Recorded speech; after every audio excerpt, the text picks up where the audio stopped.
আসসালামু আলাইকুম। আমরা আজ শিখব খুব সহজে বীজগণিতের এমসিকিউ আমরা কিভাবে সমাধান করতে পারি। এটা 2019 সালে বোর্ড পরীক্ষা আসছিল। সো এটার জন্য প্রথমে আমাদের একটা সায়েন্টিফিক ক্যালকুলেটর লাগবে। প্রথমে আমরা ক্যালকুলেটর অন করব।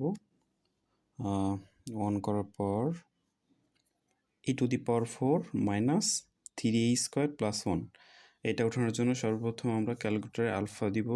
আলফা, তারপরে হচ্ছে ব্র্যাকেটের শেষের ব্র্যাকেট, এখানে এক্স বাটন প্রেস করব, অর্থাৎ এ সমান আমরা এক্স মনে মনে ধরে নিব। তার উপর পাওয়ার আছে 4, পাওয়ার 4 দিয়ে দিচ্ছি। 4 দিচ্ছি, ডান বাটন এখানে প্রেস করব। প্রেস করার পর হচ্ছে মাইনাস, নর্মালি মাইনাস 3, তারপরে এর জায়গায় আমরা দিব কি এক্স দিব, অর্থাৎ আলফা রাইট বাটন এখানে প্রেস করলে এক্স হয়ে যাবে। তারপর স্কোয়ার দিয়ে দিচ্ছি, প্লাস এখানে তারপর আছে নর্মালি 1, তারপর হচ্ছে ইকুয়াল চাপতে হলে আলফা ক্লাক দিলে ইকুয়াল চলে আসবে। তারপর আছে কি মান 0, নর্মালি 0 প্রেস করব। তারপরে হচ্ছে আমরা শিফট ক্লাক দিলে সলভ হয়ে যাবে। এই মানটা এখানে ইকুয়াল দিতে হবে, একটু সময় লাগবে আসতে।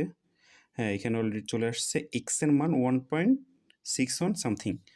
সো এই মানটা আমরা, এটা হচ্ছে এক্সের মান, অর্থাৎ এর মানটা পেয়ে গেছি। এর মানটা এখানে কনভার্ট করলেই আমাদের অ্যান্সারটা খুব সহজে বের হয়ে যাবে। সো এখানে তার জন্য অ্যান্সার দিয়ে দিচ্ছি। অ্যান্সার মানে হচ্ছে এর মান, ওপরে স্কোয়ার আছে এর জন্য স্কোয়ার প্রেস করে নিচ্ছি, প্লাস আছে এই জন্য প্লাস দিচ্ছি 1 বাই এখানে এই স্কোয়ার, অর্থাৎ অ্যান্সার স্কোয়ার। সো এখানে ইকুয়াল দিচ্ছি।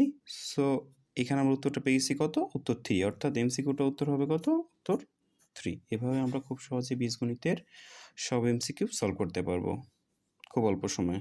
ধন্যবাদ।